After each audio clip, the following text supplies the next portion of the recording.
El panel que sigue tiene también como alojado en sí mismo las presentaciones de libros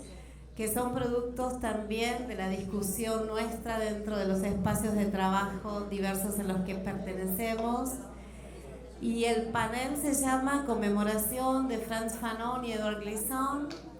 y se presentan también aquí mismo dos libros maravillosos. El libro que trae nuestro querido amigo argentino radicado en México de la UAM Xochimilco, Mario Ruffar, que se llama La colonialidad y sus nombres, conceptos claves, que es una coedición entre Claxo con siglo XXI, y en el cual tenemos el honor de ser autores con José también y muchas queridas compañeras y compañeros. Y también el libro que se presenta hoy, y lamento tanto porque el gran mentor de este libro es nuestro gran querido compañero y amigo Alejandro de Otto, que se llama Fanon y Glissant, unos ensayos desde el sur, del cual también participamos, vamos de nosotros como autores. Dejo a Marta para presentar las bios de los compañeros aquí.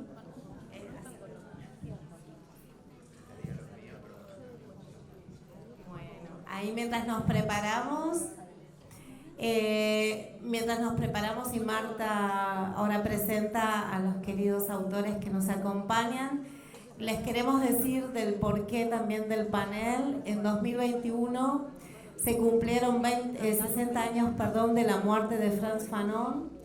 y en 2022 70 años de la primera edición de Piel Negra, Máscaras Blancas.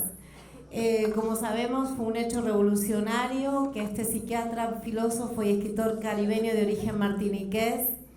hiciera esa obra de permanente influencia en el campo de los estudios postcoloniales, descoloniales de las negritudes. Y también queremos decir que es importante pensar también cómo estas dos genealogías más importantes de pensamiento crítico, que parten de la Martinica, que es una isla en el Caribe, nos dejan este legado absolutamente maravilloso que José ha trabajado tanto y seguramente nos va a compartir. Y también decirles que en 2021 se cumplieron 10 años de la partida de un gran pensador crucial para la filosofía y las luchas anticoloniales como Edouard Glissant, también nacido en la Martinica, y en base a estos dos grandes reconocimientos que también pensamos el panel. Así que gracias, la dejo a Marta para las presentaciones de las biografías. Empieza Marta y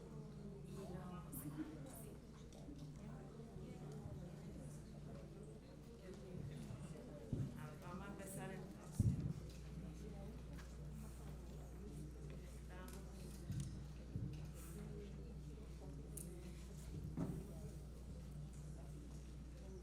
Bueno, vamos a comenzar entonces con José Gandarilla Salgado, quien es doctor de Filosofía Política, ¿sí?, por la Universidad Autónoma Metropolitana,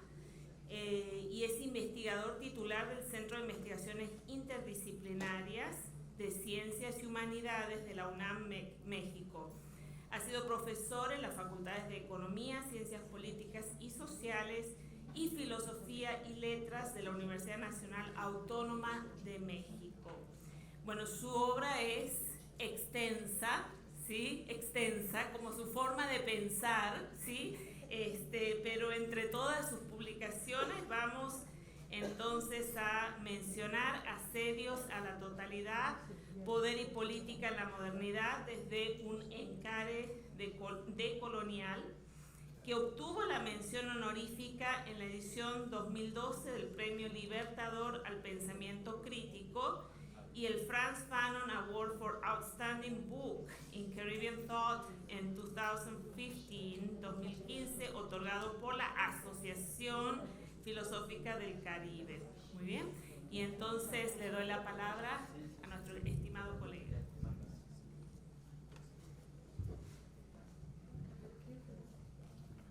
Bueno, en primer lugar quisiera agradecer la enorme oportunidad que me brinda la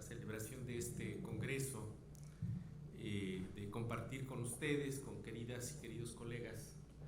esta reunión, saludar también de manera presencial a algunos y algunas queridas y queridos colegas que nos habíamos encontrado solo de manera a distancia, ¿no? En las plataformas estas que al parecer han venido para quedarse en la vida universitaria, pero bueno, es realmente una sensación muy especial que estemos de nueva cuenta regresando a otra de las instancias y de las maneras de la vida universitaria, como es las actividades que ahora uno nombra de presencialidad, ¿no? Como una nueva manera cotidiana de lo que en rigor pues es el transcurrir de la condición, digamos, de discusión que plantea el asunto de la universidad, y del discurrir también de las ideas, como eso que aquel filósofo de Königsberg llamaba el uso público de la razón. Entonces, pues me ha dado mucho gusto saludarles,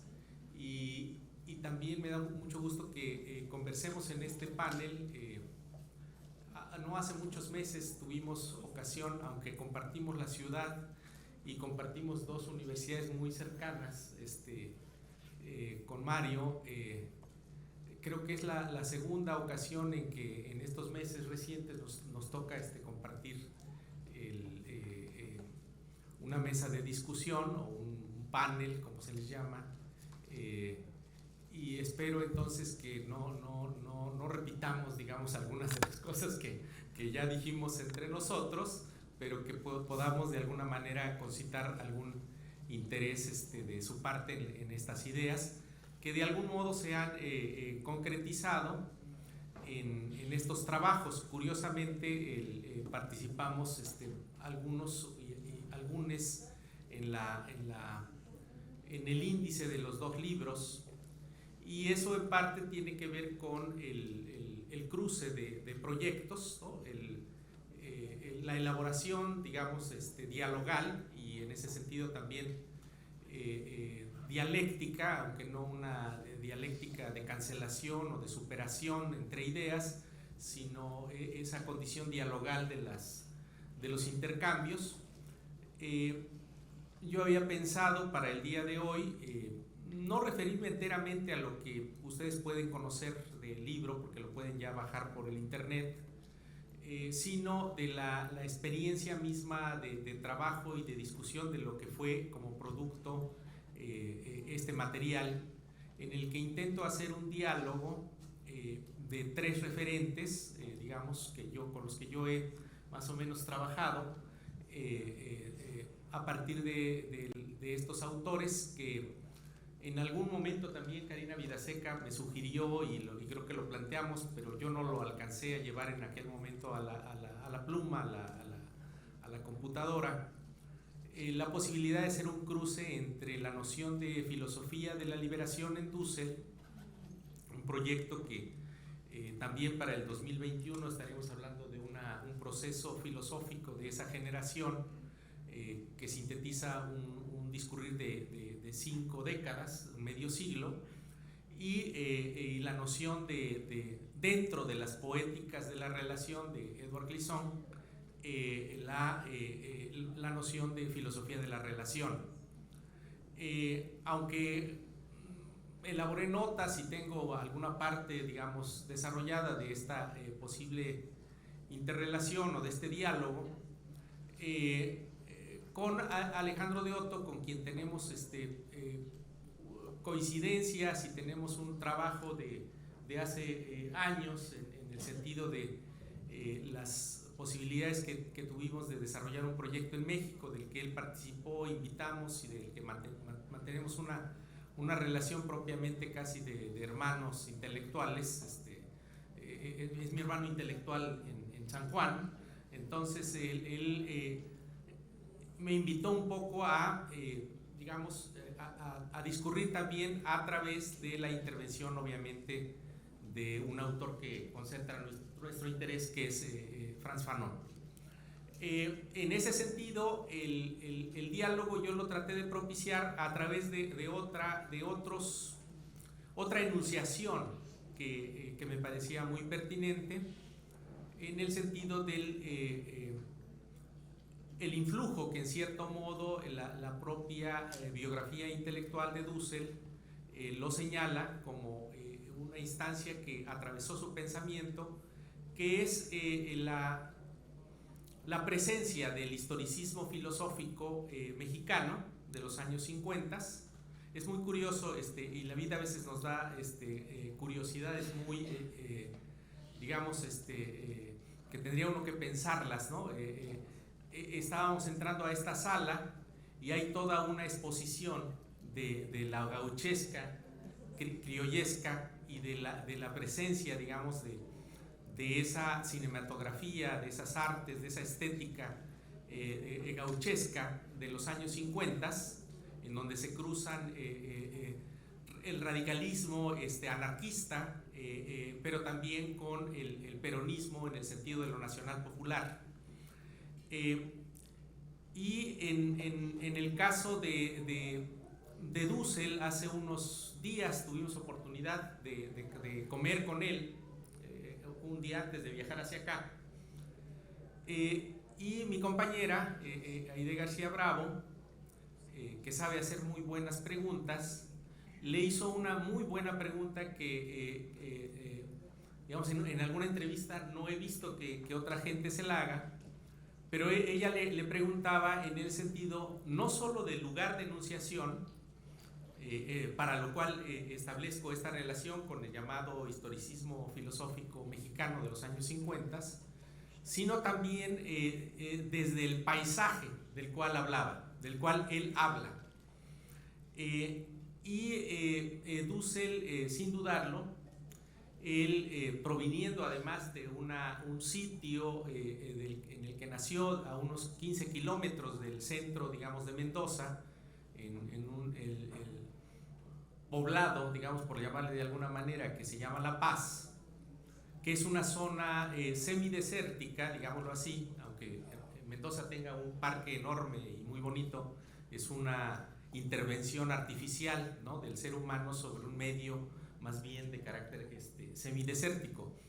Y él decía que hablaba desde el desierto, como los beduinos, en el sentido de la incorporación del rostro del otro, en su filosofía, en su pensar, en su manera de mirar el mundo. Y eso me atrae a esta situación de esta exposición que veíamos ahora, porque hablamos también de su obra más reciente en el sentido de la estética, de su intención de trabajar a través del arte, su faceta, digámoslo así, de dibujante, una faceta muy temprana, en donde él decía que había trabajado un dibujo sobre el gaucho, y también en su presentación de su ensayo de biografía intelectual, refiere a estas figuras, a estas configuraciones de la cultura argentina. Y esto me sirve para cruzar esta idea que es el título, digamos, del Congreso, en el sentido de viajar mundos, porque el otro registro del que estamos hablando el día de hoy, o del que está planteado en el diálogo o en la recuperación de Fanon con Glisson, es es un registro más bien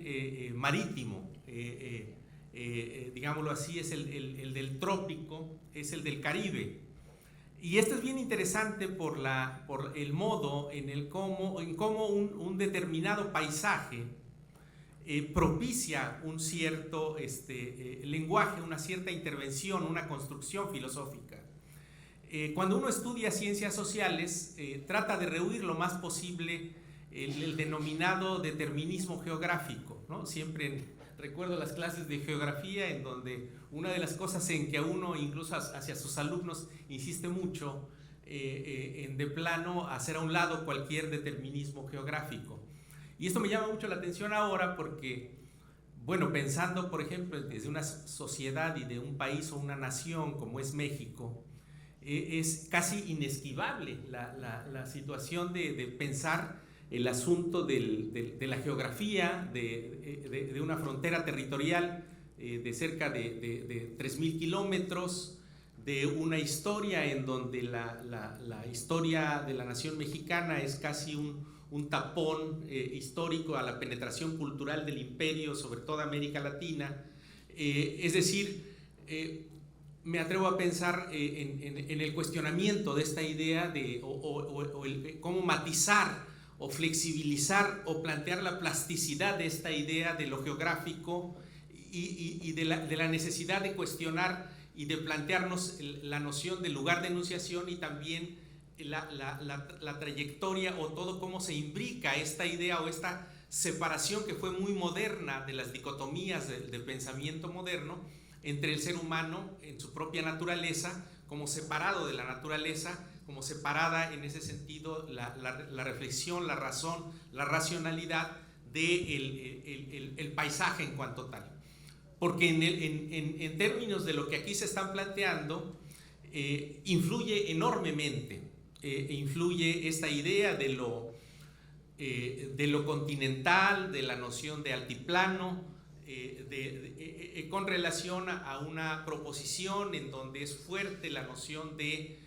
archipielar, la noción de cruces horizontales, la noción misma de Estado. Hay teóricos que la han trabajado en el sentido de que la noción de Estado es más bien una noción que en filosofía política se plantea con una determinada universalidad, pero que en rigor corresponde a una experiencia, digamos, de los altiplanos, y más bien la noción de una política más apegada a la cultura de la reciprocidad, a la cultura de la horizontalidad, e incluso de la no presencia del Estado, en ocasiones es vista, digamos, también como esas experiencias de sociedades históricas que viven más bien al ras del mar, en la lógica, digamos, de lo que sería esa experiencia de vida, digamos, con una unidad tan amplia, ¿no?, que propició de alguna manera estos cruces que finalmente deciden grandes proyectos civilizacionales, grandes proyectos históricos. Una manera de pensar el asunto de la modernidad es justamente ese, la distinción que Glissant ofrece entre lo que significa un tipo de pensamiento, como es el tipo de pensamiento mediterráneo-céntrico, centrado en el Mediterráneo, que produce una filosofía del uno, la filosofía del Estado, la filosofía que critica, digámoslo así, toda esta política de la razón de Estado, y un pensamiento como el que él propone desde el Caribe, que históricamente ha sido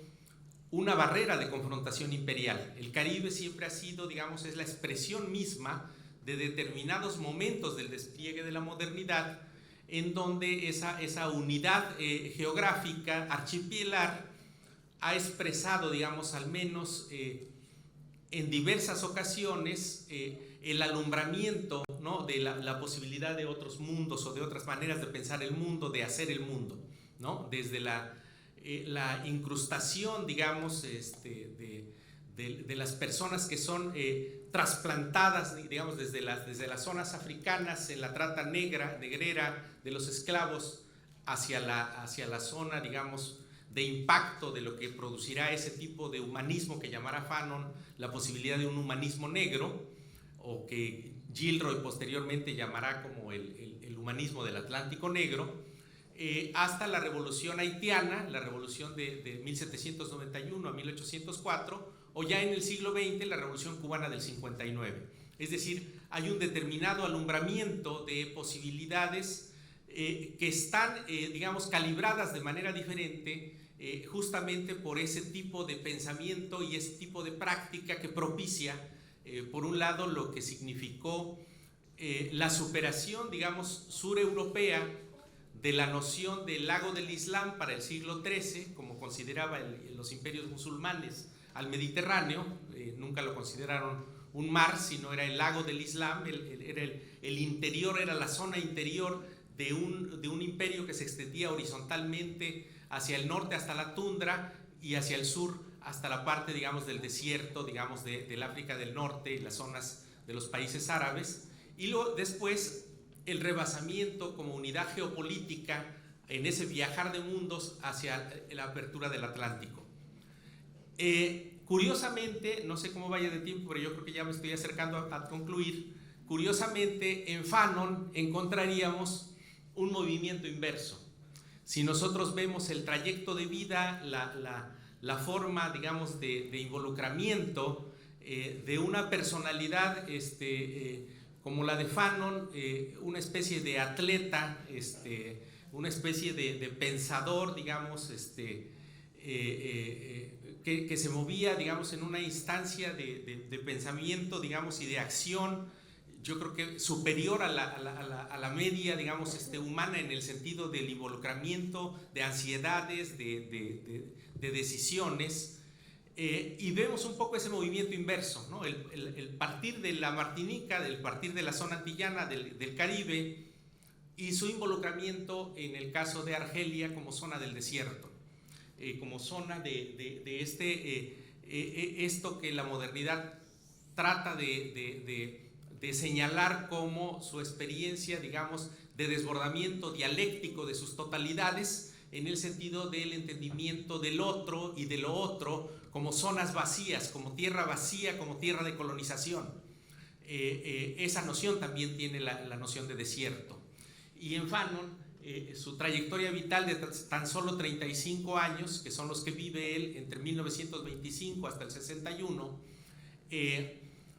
pues nos expresa justamente esa manera de pensar que ya estaba presente en quien fue quizás maestro de Glissant, Césaire, contemporáneo de Fanon en cierto modo, aunque también recibió en cierto modo su magisterio, pero que coloca un punto de vista, digámoslo así, que es el significativo trazo de la lucha anticolonial, en este caso de Argelia, con respecto a la zona metropolitana del colonialismo francés. Entonces tenemos ahí, creo yo, el trazo de una posible lectura, digamos, de estas grandes etapas históricas, en donde figuras como las que hemos ahorita comentado, como las que me han dado oportunidad de referir, nos permitirían de algún modo leer y vivenciar, tal vez viajar el mundo de otra manera a como lo hemos hecho hasta ahora, y experimentar justamente esos nuevos trazos de la posibilidad de orientar nuestras vidas en una línea distinta, que sea la de la dignidad de las personas y la del respeto, digamos, a nuestra naturaleza como un entorno, ese entorno gigantesco del que somos parte. Muchas gracias.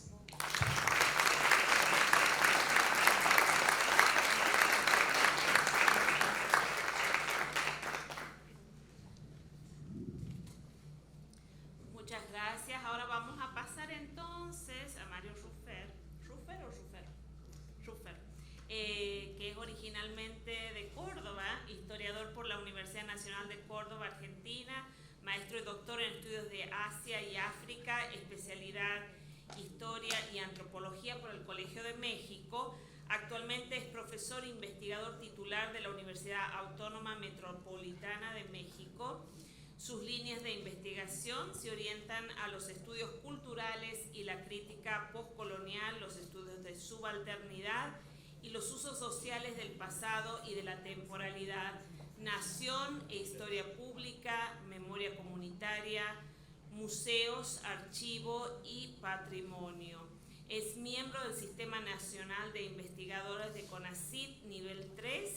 y entre sus libros como autor o editor se encuentran La Nación en Escenas, Memoria Pública y Usos del Pasado en Contextos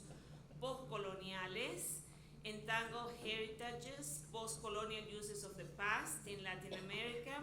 Interdisciplinar, la investigación, archivo, trabajo y campo, la escritura, y Nación y estudios culturales, debates desde la postcolonialidad.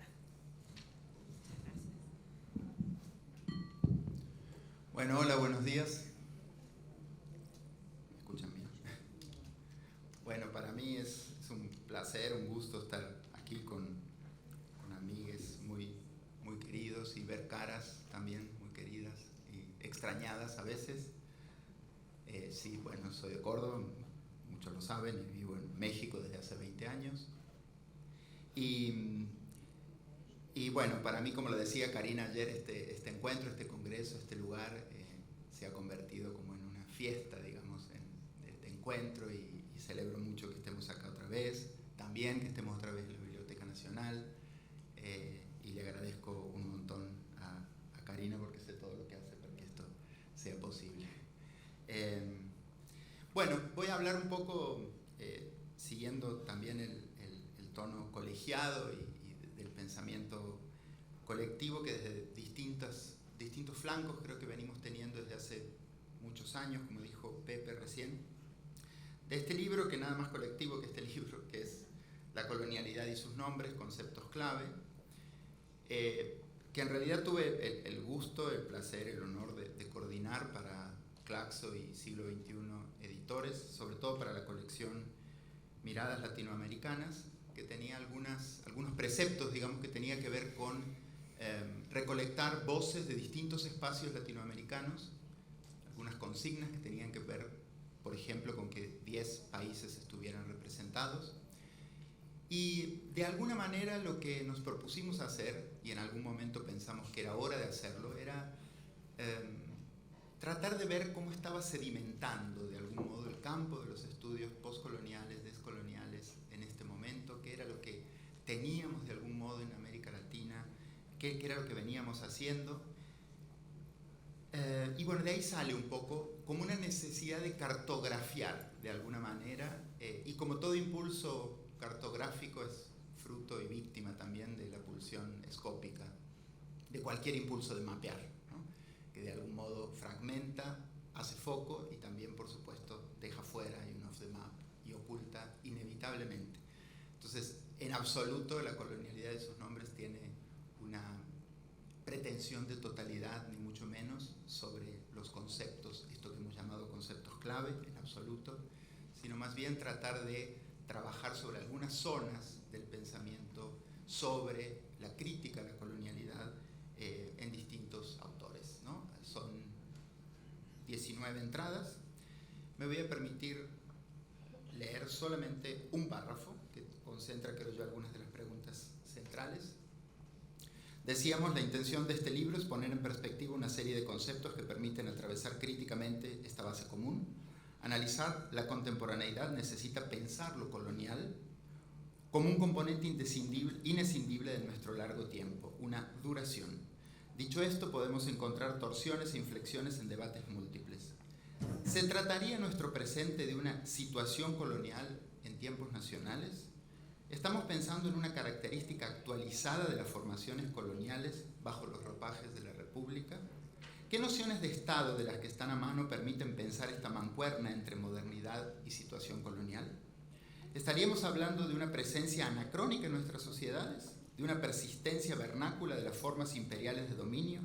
¿De la repetición diferida en situaciones de despojo y expoliación? ¿Por qué sería pertinente hoy adjudicar el sema colonial a estas formaciones contemporáneas, a la comprensión de nuestras realidades sociopolíticas del presente?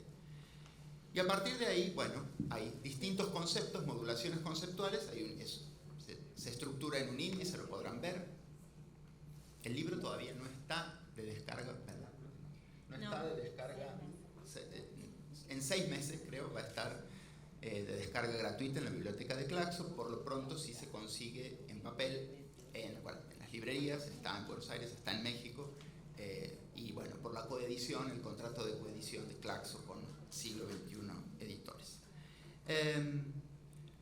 Bueno, les autores recibieron algunas, muchos de los autores están aquí, Karina, Pepe, Alejandro de Otto, no está, pero bueno, está de otras maneras, y muchos más. Algunas ideas, digamos. La idea se trataba de proponer un concepto, en realidad muchas veces lo propuse yo y otras veces negociamos de qué modo poder plantearlo de acuerdo a los trabajos que cada uno venía haciendo, y trabajar un mapeo genealógico de algún modo de ese concepto, cómo se había venido trabajando en algunas modulaciones latinoamericanas, la inscripción en una polémica de algún modo, qué cosas vino a plantear, qué preguntas nuevas vino a plantear ese concepto, y el trabajo sobre nuevas posibilidades y nuevas preguntas que algunos conceptos ya bastante sedimentados, pensando en el propio concepto de colonialidad, por ejemplo, ameritaban hacer en este momento. de algún modo recoge este libro la idea que presenta Anne Stoller, la gran historiadora sobre poscolonialismo, en Durez, en uno de sus últimos libros, cuando dice que estamos ante tiempos afásicos, ¿no? Stoller dice, bueno, estamos en un tiempo que es muy difícil, como si hubiera una dificultad de hacer coincidir los conceptos o las palabras que tenemos para nombrar el mundo con las situaciones que tenemos enfrente, extremas de despojo, expoliación, saqueo y una serie de cosas que nos dejan, dice Stoller, afásicos, ¿no? Entonces, de algún modo, no es que este libro proponga en absoluto proponer los conceptos correctos, sino más bien intervenir en las batallas por nombrar. Esa sería como un poco la idea. Me gustaría decir, no voy a describir los conceptos obviamente, pero me gustaría decir que hay tres grupos. Bueno, podríamos, qué sé yo, las clasificaciones a la Borges son cualquier cosa, pero bueno, podríamos decir que hay tres grupos. A mí me gusta pensar en tres grupos de conceptos que están nucleados en la colonialidad de sus nombres. Uno, que son conceptos que más bien mapean un sector, sin rúbrica de autoral, no es el concepto de un autor que hemos venido usando, que a veces pasa, ¿no? La propia noción de poética de la relación, del Lisson, que está aquí. Hay conceptos más bien que mapean un sector problemático. Por ejemplo, el concepto de feminismos descoloniales, la autoría es de Karina Vidaseca, el concepto de temporalidades postcoloniales,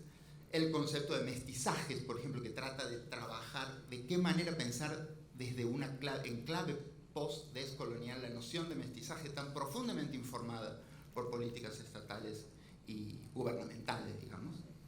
La noción de raza, racialización, la noción de lo común y la comunalidad, que también está trabajado en un texto bello de Raquel Gutiérrez. Un segundo grupo de conceptos que yo diría que sí tributan algunas autorías, pero que yo diría no son canónicos en nuestro campo. Por ejemplo, todavía no lo son. Por ejemplo, la noción de conquistualidad, que es un concepto que le debemos a Rita Segato, y que es un mapeo muy interesante que hace Valeria Añón sobre de qué modo se empieza a formular, de qué modo empieza a sedimentar en el propio pensamiento de Segato esa idea de la conquistualidad, cuando ella dice, la noción de colonialidad ya no es suficiente para explicar el mundo que tenemos enfrente, que es un mundo de dueños, de señores, de despojos, de expolios, donde la idea de matriz colonial se queda corta de algún modo, ¿no? Bueno, es una cuestión a discutir y a disputar, pero es interesante. El concepto de poder tutelar, que es un concepto de Antonio Carlos de Sousa Lima, un profesor, un investigador reconocido en Brasil, que trabaja en el Museo Nacional, y que propone pensar que la tutela es una clave para analizar las continuidades de la conquista en el mundo contemporáneo, de las conquistas en el mundo contemporáneo. Bueno, y hay otros, diría yo, que son, bueno, el concepto de sin garantías, por ejemplo, que escribe Eduardo Restrepo, un concepto que sabemos que es un concepto de Hall, Stuart Hall. No diríamos que es un concepto canónico, entre comillas, en nuestro campo, pero de alguna manera interviene en las discusiones que tenemos enfrente. Y un tercer grupo de conceptos que sí diría yo que son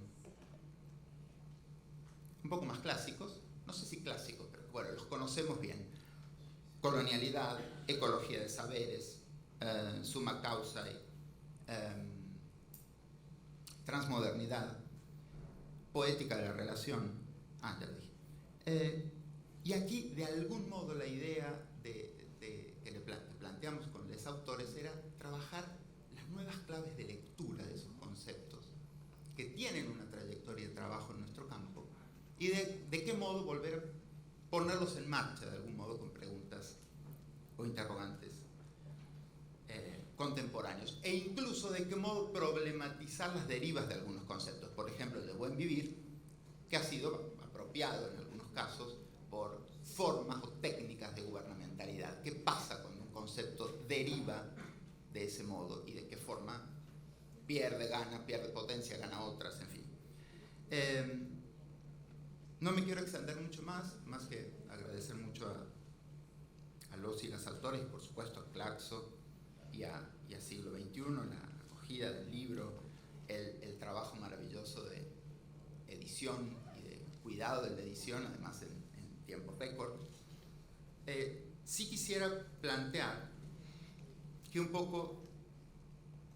cuando dije que no había pretensión de totalidad, porque es imposible, luego una cuarta clasificación de este libro podría ser lo que no está, que es mucho, obviamente. Conceptos quizás como el de colonialismo interno, por ejemplo, que podría haber estado, pero hay que hacer selecciones, y a veces algunos de esos conceptos tienen una carga suficiente de trabajo en otros órganos editoriales que parecía que habían hecho alguna trayectoria que meritaban un cierto respeto también en ese sentido. Terminaría diciendo que una de las cuestiones centrales que nuclea, por lo menos para mí, y está planteado en la introducción, es dejar de pensar en imaginarios secuenciales y de la totalidad, en lo que constituye nuestra experiencia temporal y de armazón conceptual, y empezar a pensar en lo que aquí propongo como imaginarios de la conexión. De algún modo empezar a trabajar sobre conceptos que nos permitan conectar aquello que la situación colonial, la duración colonial, nos ha obligado a desconectar. Y de alguna u otra manera, todos los conceptos están elegidos pensando en esa clave. Así que bueno, los invitamos a leer y a trabajar sobre ello. Muchas gracias.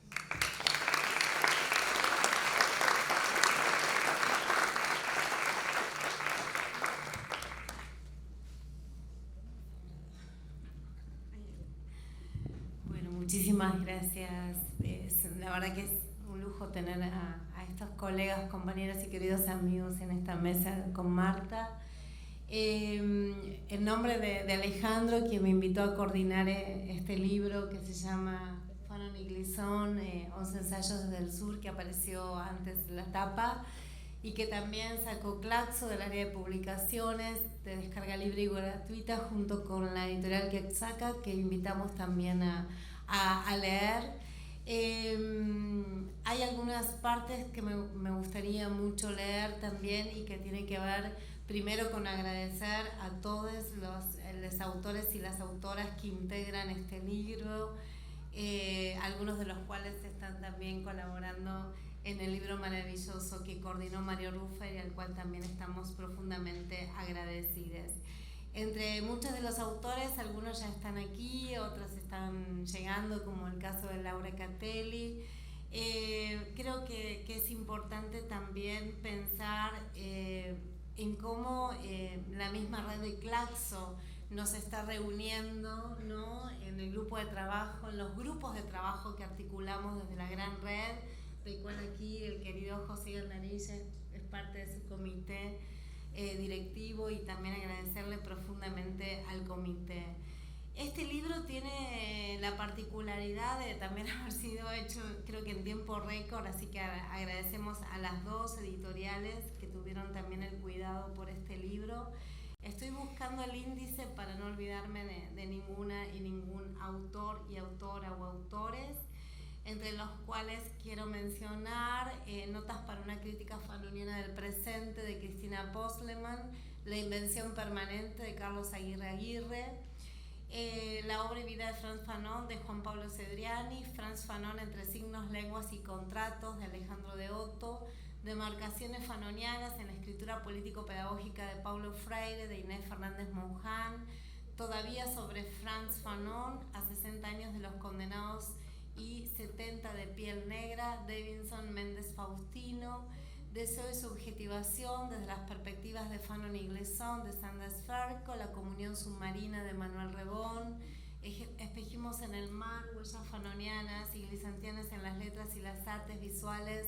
de Grada Quilomba y Lalín Mota, cuya foto ustedes pueden ver allí desplegada, que es de mi autoría, En torno al concepto de historia, de Edward Glisson y Silvia Winter, Luis Adrián Mora Rodríguez, De la geopolítica a la dominación a una cosmopolítica transmoderna de la relación, de José Guadalupe Gandarilla Salgado.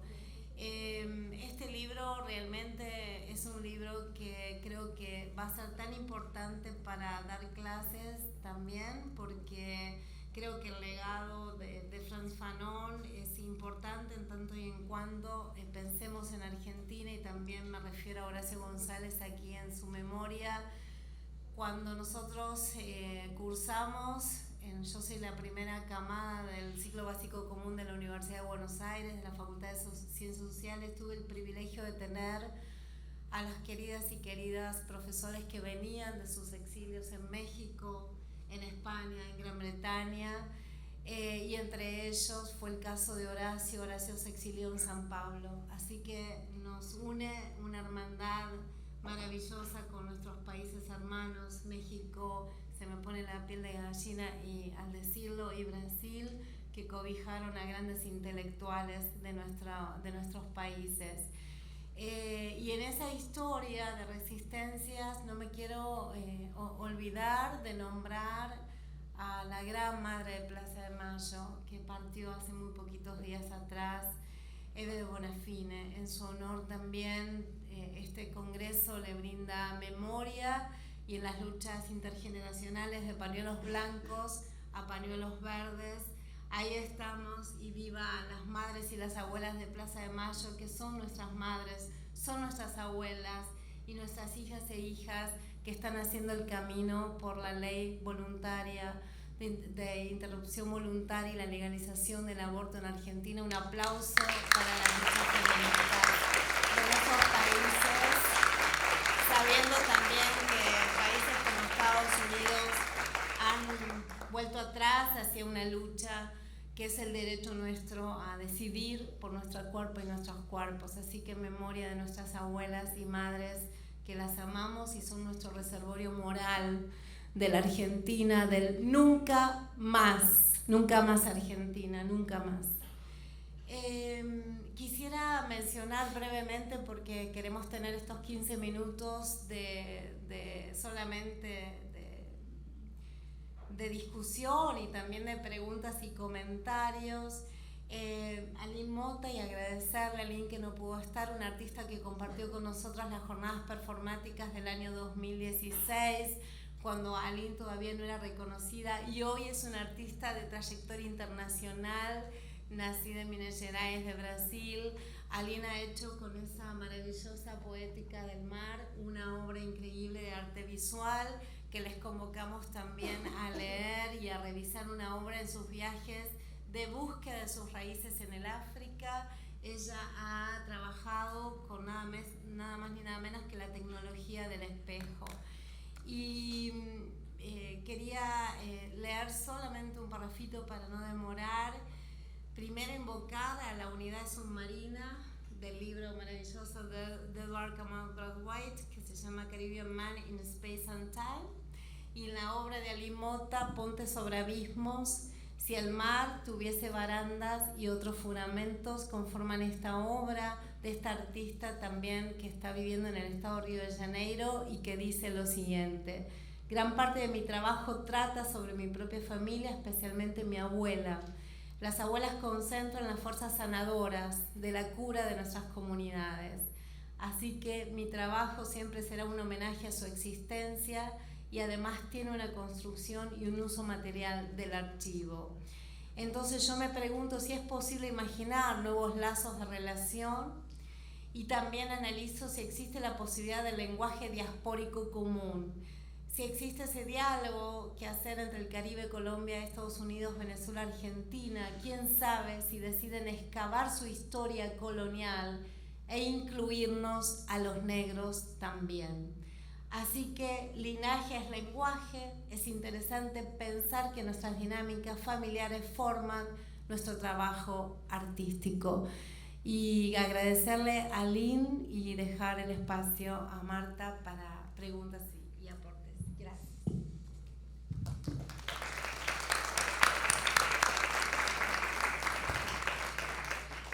Muy bien, ¿qué les parece si recogemos algunas preguntas para el panel? Si se podrían acercar. ¿Alguien tiene alguna pregunta? ¿Algún comentario?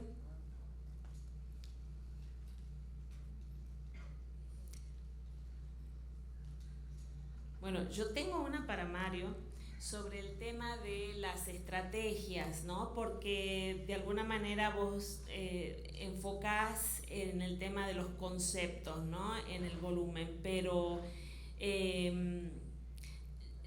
a mí siempre me hace pensar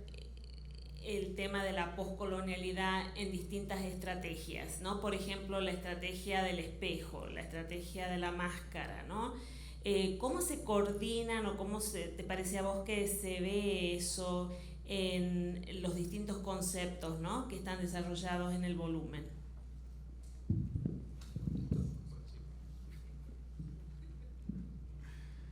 Bueno, muchas gracias, Marta. Es una pregunta muy linda y sobre todo desafiante, porque creo que una de las cosas que a veces sucede con las formas de conceptualizar, o por lo menos con la forma de entender los conceptos, es como si los conceptos se alimentaran a sí mismos, en la noción esta que planteé de la genealogía, y no necesariamente partimos de esa idea, que a mí me parece crucial, de que nos faltan estrategias para denominar al mundo que tenemos enfrente y de esa manera transformar al nombre en una experiencia y a la experiencia en una práctica liberadora. De alguna u otra manera esa es gran parte. Y esa es una estrategia, más que una estrategia, esa es una forma que le debemos indudablemente a los feminismos, creo, cabalmente, ¿no? Entonces, en ese sentido, una de las cosas que planteamos en su momento con respecto a la idea de cómo trazar los conceptos, era la pregunta de qué manera, también en esta clave que Stoller plantea la idea de conceptos, Hans Stoller dice, los conceptos habilitan algunas preguntas y obturan o forcluyen otras. O sea, actúan de algún modo como espejo, bueno, no, como más bien como foco iluminador, y por otro lado como espacios, bueno, dejan en penumbra algunas otras. Entonces, la idea, la clave por lo menos que siguieron aquí las y los autores fue tratar de pensar primero, en la estrategia de escritura, de qué modo la escritura y la forma escriturística, que es un poco una clave muy fanoniana que atraviesa gran parte de los textos, de los conceptos, necesariamente es una manera de acercarse a una praxis, y eso creo que está presente en distintas, en gran parte de las entradas, me parece. Y por otro lado, o sea, por un lado, hacerse cargo, digamos, de cómo cada uno está escribiendo y poniendo énfasis en lo que ese concepto hace, produce con respecto a la escritura, y por otro lado, de qué manera hay, digamos, de algún modo, los conceptos o las palabras, en la medida en que nombran, producen zonas de claridad y zonas de penumbra, ¿no?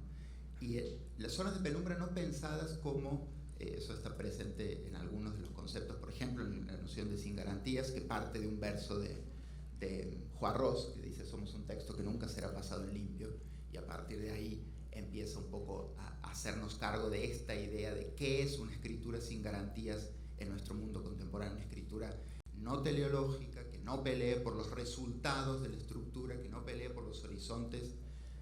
digamos, los clásicos horizontes revolucionarios, que también son horizontes políticamente autoritarios, sino más bien qué implica pensar en la contingencia, pensar en la fragilidad, y qué exige ese pensamiento en la fragilidad. Hay algunos conceptos como el de poética de la relación, que Karina con Matías han escrito, de sin garantías, y el de la noción de comunalidad, que claramente abrevan un poco en esta noción de cómo trabajar, cómo pensar los conceptos no como forma estructurante, sino más bien como una incisión en la contingencia y un pequeño espacio para pensar desde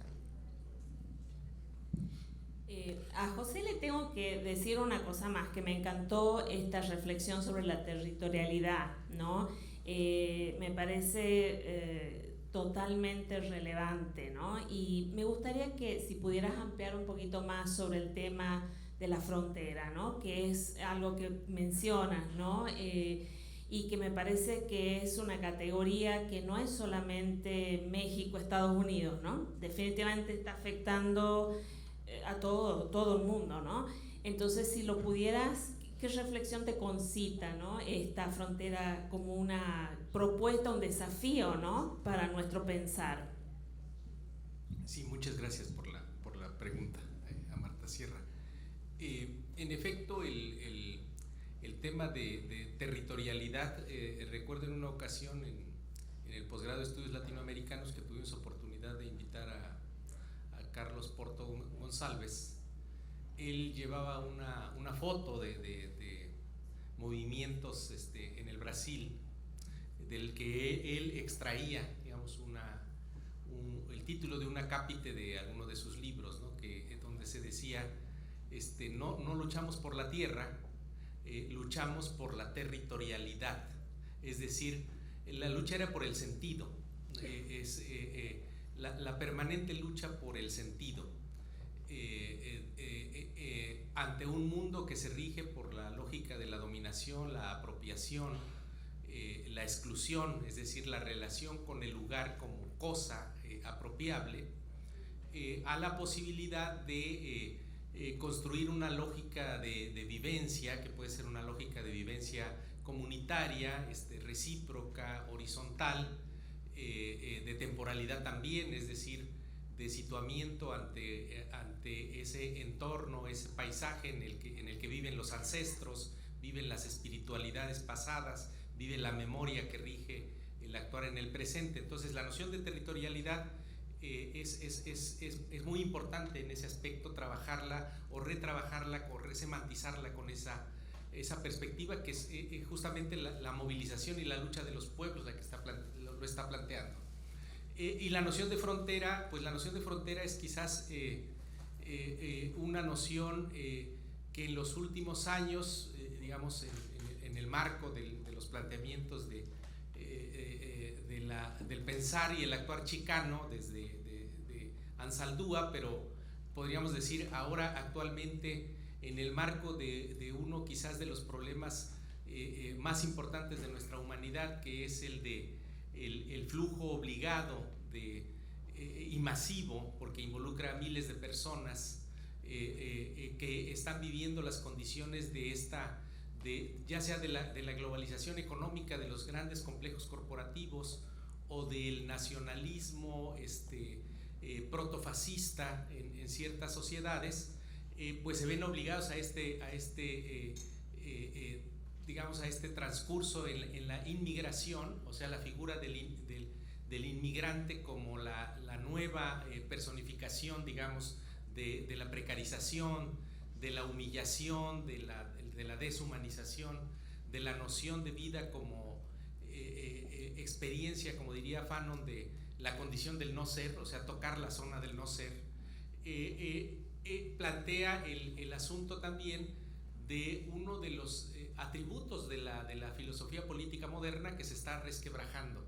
que es la idea de los derechos humanos y de los derechos ciudadanos, porque actualmente vivimos un mundo, digamos, en el cual la noción de derechos de ciudadanía está justamente construida y se está desarrollando para impedir la incorporación, digamos, de esta noción de derecho de las personas, por ejemplo, al atravesar las fronteras. Entonces, ahí tenemos en el caso de los inmigrantes como uno de los grandes problemas, pues la necesidad de pensar en un horizonte cosmopolítico, de una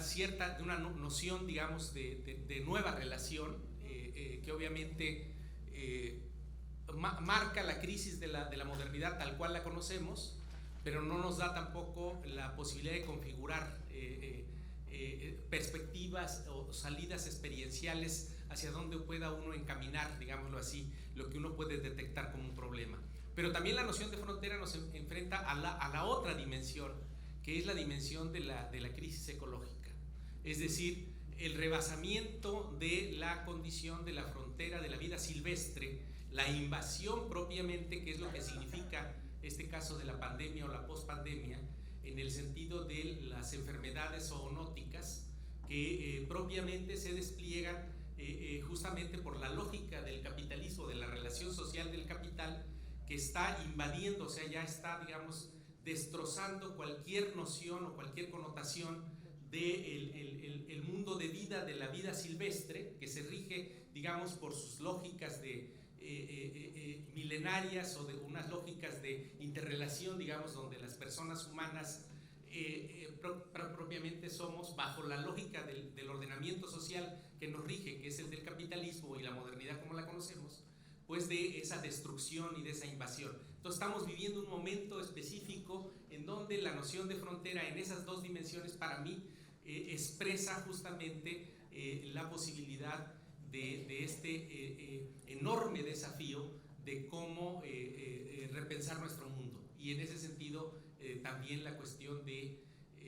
rebasar un poco esta idea de que los conceptos se discuten exclusivamente a través de conceptos y más bien cómo expresarían síntomas, o sea, sería un síntoma de una nueva condición de la experiencia humana, que en ese sentido exige la necesidad, pues, de reconceptualizar, incluso rebasando propiamente las fronteras disciplinarias, las fronteras parametralizantes del pensamiento, que es también otra manera en la que se rigió la modernidad. En estas tres dimensiones, para mí, digamos, la noción de frontera es fundamental para pensar el mundo actualmente.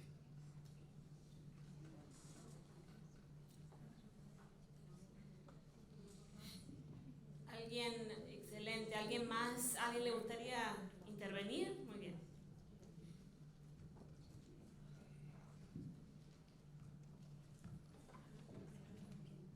Bueno, la verdad que sí, siguiendo esto de cómo conceptualizar este mundo nuevo, las fronteras, la resemantización, sobre todo haciendo hincapié en la batalla de sentido al nombrar las cosas que nos pasan, por ejemplo, el concepto de territorialidad o territorialización y tierra. Creo que para comunidades originarias el concepto tierra incluye la territorialización. Entonces la pregunta concreta, porque yo también vengo de la experiencia de las luchas contra el extractivismo, contra la megaminería, soy de Patagonia, y a nosotros nos pasa, ¿qué pasa cuando la hegemonía coopta ciertas nominaciones que dejan de tener su potencial emancipador? Porque creo que nosotros la preocupación de nombrar es para transformar la realidad, ¿no? Y bueno, también lo nombraba Mario con respecto al Estado y una reflexión, porque nos pasa continuamente, en caso concreto mío, con sustentabilidad, con emancipación, con que no solo el Estado, las empresas, y entonces en esa batalla de sentidos, cómo darle un nuevo sentido a ese nombre o cómo cambiar los nombres, ese es o si solo es cambiar los nombres, porque la lucha no es entre nombres sino entre experiencias, y bueno, una reflexión sobre eso. ¿Otra pregunta más? ¿Sí? ¿Te gustaría acercarte?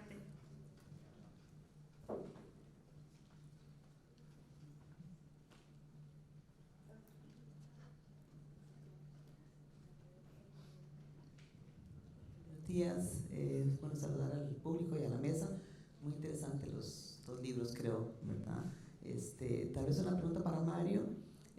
sobre el tema que me gustó mucho del silencio, de los silencios, ¿verdad? De cómo para trabajar con un libro como ¿verdad? Conceptos claves sobre la colonialidad, quedan un montón de conceptos silenciados como de la colonialidad interna, por ejemplo, como que pudieras desarrollar más de qué manera esos silencios pueden estar en diálogo también con lo presente, desde la ausencia, ¿verdad? Entonces, como, por ejemplo, el concepto de colonialidad interna es un concepto como muy central, muy vinculado. Yo soy psicoanalista y tiene mucho que ver con el tema de la subjetividad, cómo internalizamos, por ejemplo, con máscaras negras, piel negra, máscaras blancas, ¿verdad? Cómo se internaliza, digamos, el racismo, ¿verdad? No solamente en personas racializadas, sino también en todos nosotros, ¿verdad? Entonces, bueno, esos silencios, ¿no? Que pudieras desarrollar un poquito más sobre ese tema. Muy bien, damos la oportunidad para las respuestas, ¿sí?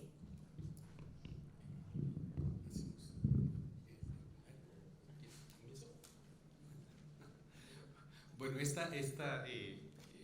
ahora que se hacía la pregunta por la cuestión de tierra, territorialidad, pensaba un poco en el caso de México, por ejemplo, en donde a ciertas poblaciones poblaciones originarias, en la manera de su nominación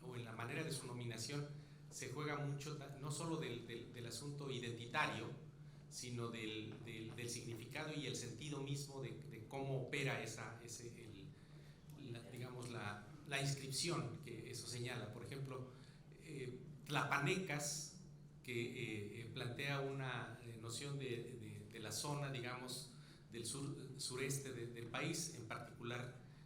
Guerrero, que sería una provincia en Tlapa. Mucho tiempo y hará décadas uno nombraba esa zona y nombraba a la gente como tlapaneca, y es mucho el esfuerzo en que la gente de ahí plantea que no sería esa su manera, digamos, de identificación, sino como pueblos ñañús, aunque nos cueste más trabajo en el uso de la ñ y demás. El ñañú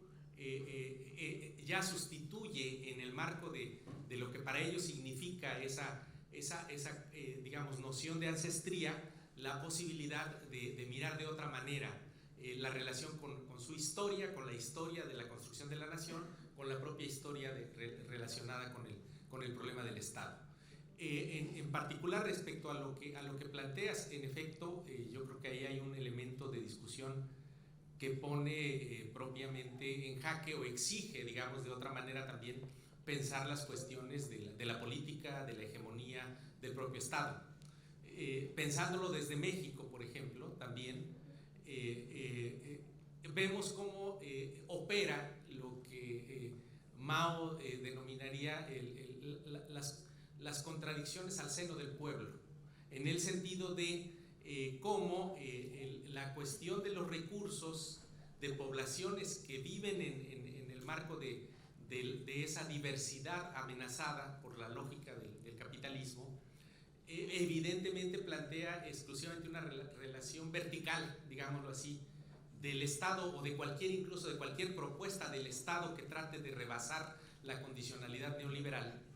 En este caso, por ejemplo, lo que se vive en México con relación a los grandes proyectos de infraestructura, que por el otro lado lo que persiguen es una cierta dimensión de reactivación de una zona económica que ha obrado digámoslo así, de alguna manera, es la víctima también propicia de la centralización del país y de la noción de que el capitalismo nacional propiamente es de los grandes centros o de las grandes urbes. Y en ese sentido, una propuesta de que ahora llegó la hora del sureste, se procesa en el marco de las propias contradicciones de un proceso que intenta de cierta manera salirse de esa condicionalidad neoliberal. Pero obviamente el filo de esa navaja opera en los dos sentidos, ¿no? Como un avasallamiento al que nos alerta la comunidad de lo que eso puede significar, pero también sobre otra cuestión que hay que atender, que es la de la destrucción de la posibilidad de autodeterminación y de soberanía de un Estado que requiere recobrar las dimensiones de su infraestructura nacional y de su soberanía, por ejemplo, energética, sobre bienes que han sido expropiados por los corporativos multinacionales. Entonces estamos en el marco de la propia contradicción, ¿no? Y cómo cabalgamos en esa contradicción, yo creo que es uno de los elementos que sin duda alguna pues son los desafíos para pensar el presente, ¿no? Para pensar estos temas que aquí se han planteado, ¿no? Los de la hegemonía, la política, y cómo construimos articulación para tratar de contener esta situación del capitalismo multinacional. Nada más.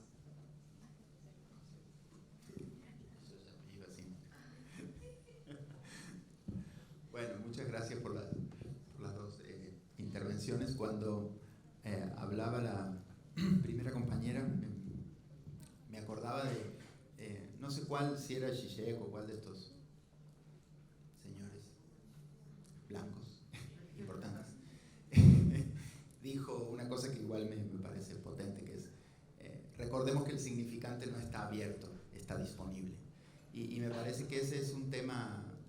a trabajar, ¿no? Quizás el asunto, y gracias porque es una reflexión importante, quizás el asunto no está en nombrar, sino cómo siempre recordar esa disputa por el nombre.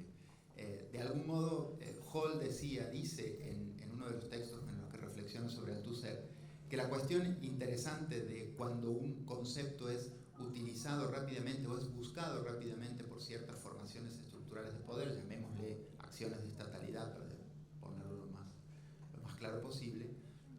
bueno, es porque ese concepto molesta de algún modo, ¿no? Ese concepto morada produce algo que el poder tiene que mirar de algún modo desde su propia opacidad. Y de alguna manera la cuestión, dice Hall ahí, es de qué forma nuestras maneras de nombrar, de qué forma hacer que nuestras maneras de nombrar se propongan desde la incomodidad. O sea, de algún modo ese es el asunto, no es solo explicar, ¿no? Sino también incomodar de algún modo aquello que aparece sedimentado. Y capaz que esa sea una de